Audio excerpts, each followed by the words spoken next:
नमस्कार दोस्तों, मैं रत्नेश वर्मा पुनः आपका बहुत बहुत स्वागत करता हूं आपके अपने चैनल रत्नेश इंग्लिश सॉल्यूशन में। मित्रों, आज मैं एक ऐसे विषय पर बात करने वाला हूं जो निश्चित तौर पर आपकी कई सारी समस्याओं को, कई सारे विचारों को दूर कर देगा। आज जिस टॉपिक में मैं बात करने वाला हूं उसमें आपको किसी भी प्रकार के कोई नियम रखने की आवश्यकता नहीं है, कोई फॉर्म्स याद करने की आवश्यकता नहीं है।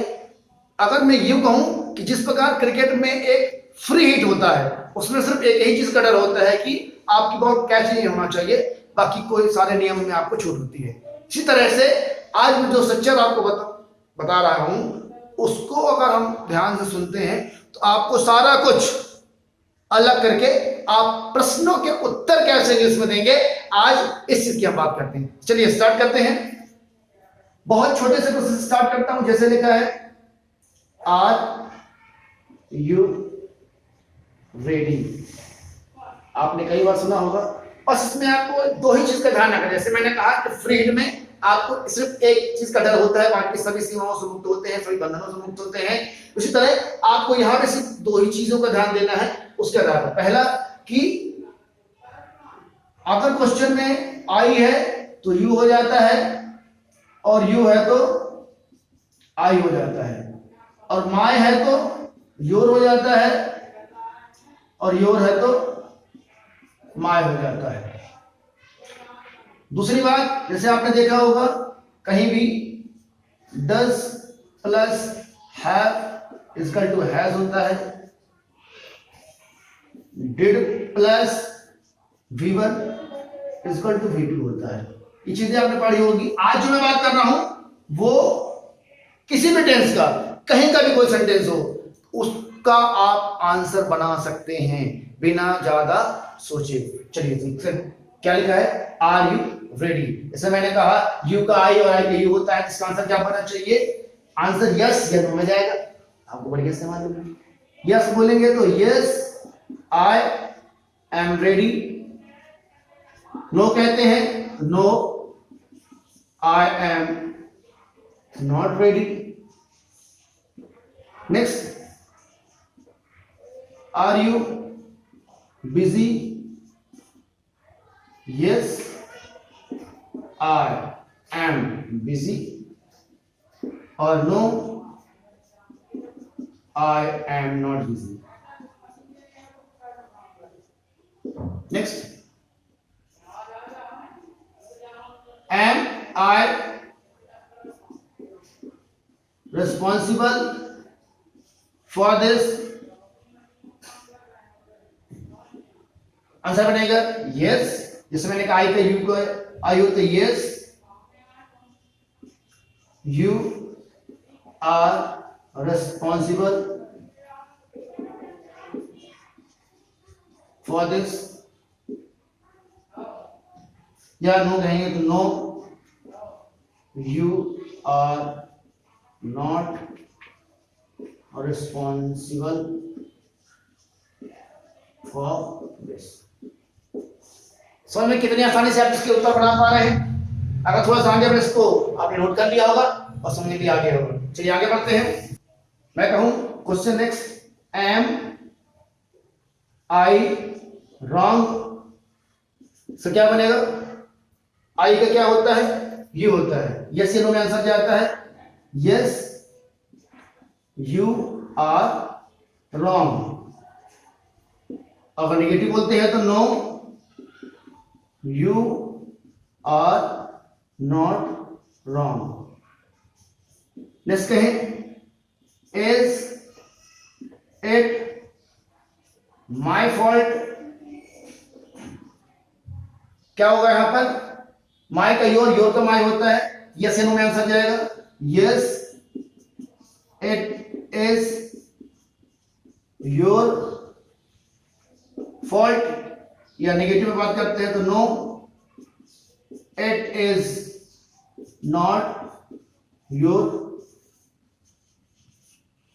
फॉल्ट। चलिए तो अब बात करते हैं। कुछ मैं आपको और क्वेश्चन देता हूं प्रैक्टिस के लिए, जिसका आप आप स्वयं से आंसर पाने का प्रयास करेंगे तो आपको समझ में आएगा कि वास्तव में कहां तक चीजें आपको क्लियर हो पाएंगी। देखते हैं।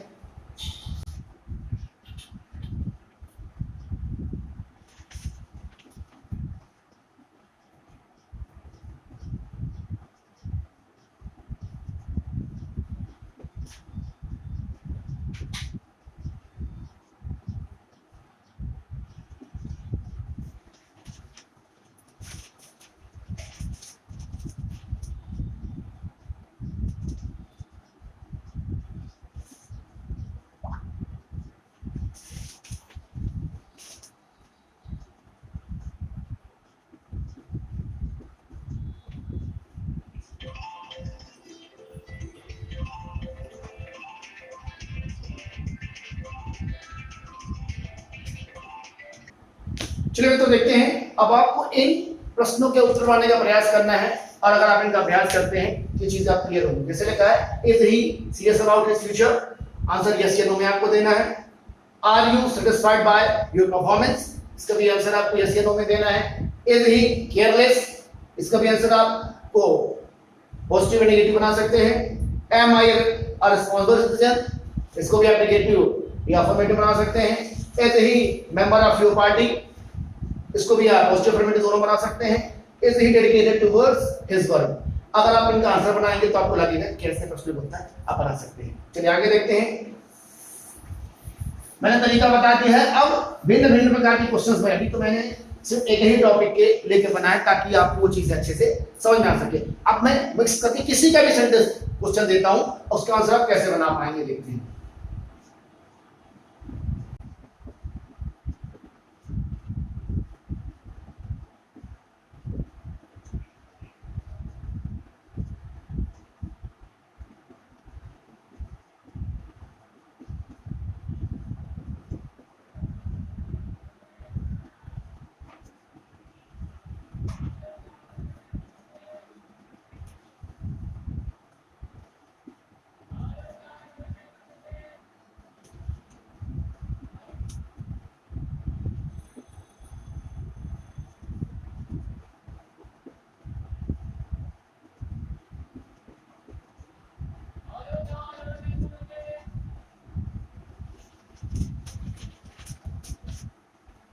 अगर मैं बात करूं कि आप इन क्वेश्चंस के आंसर कैसे बनाएंगे, किस टेंस का है, किससे क्या सहायक क्रिया है, उसको आपको बहुत ज्यादा याद करने की आवश्यकता नहीं है।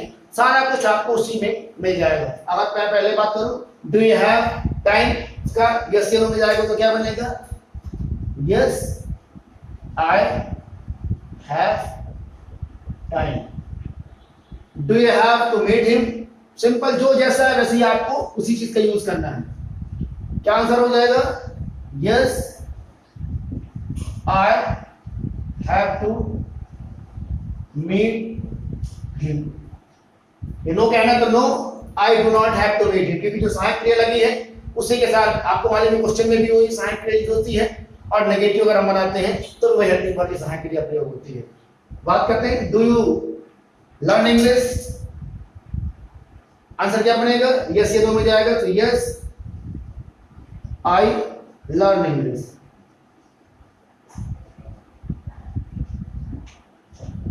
इसी तरह से आप बाकी क्वेश्चंस के आंसर्स बनाएंगे और आप प्रयास करेंगे तो निश्चित तौर पर चीजें आपको समझ में आ जाएंगी। तो मैं चाहता हूं कि अगर आपको कोई बात समझ नहीं आती है, लगता है कोई प्रश्न है, कोई जिज्ञासा है, कोई कंफ्यूजन है, तो आप कमेंट बॉक्स में अपने सुझाव सजेशंस के माध्यम से अपने क्वेश्चंस के रूप में दे सकते हैं, जिनका मैं समझाने का प्रयास करूंगा। मुझे पूरा विश्वास है कि अगर आप ध्यान सहयोग करेंगे, कोऑपरेट करेंगे, निश्चित तौर पर आपको एक आशाजनक परिणाम निश्चित तौर पर आपको मिलेगा।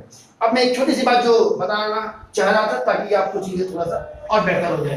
एक मिनट का समय आपको लेना होगा, वो भी आप लीजिए। जैसे क्वेश्चन यहाँ पे लिखा हुआ है, डू यू स्पीक इंग्लिश?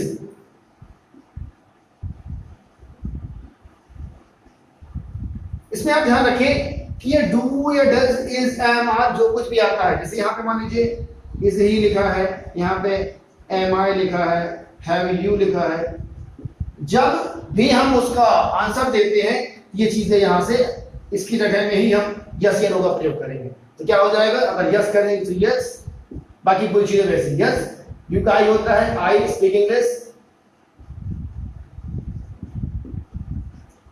अब ऐसे कहें इज ही स्पीकिंग इंग्लिश, अगर मैं इसको बढ़ा के कहूं कि इज ही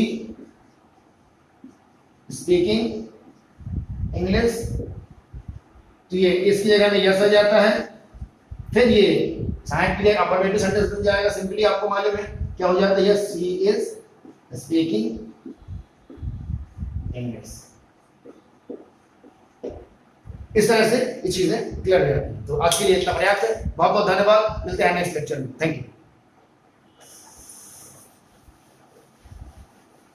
कैसा लगा? एक नंबर, थोड़ा सामने ठीक हो गया।